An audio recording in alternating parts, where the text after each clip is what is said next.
that actual income, taking that into account, minus the expenses that they stated, brings an NOI of 63,962.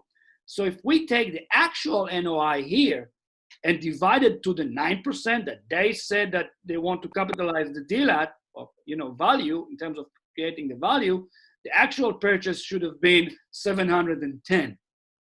But you need to know the values in your market to be able to determine where you can take the property to. So although I bought the property on a very low cap with a very poor management, with a very low income, I know that I could take those units to 600 a door, 595 to 625 actually, which is close to their pro forma up there, 300 something thousand. We are on the way there. But that's my upside.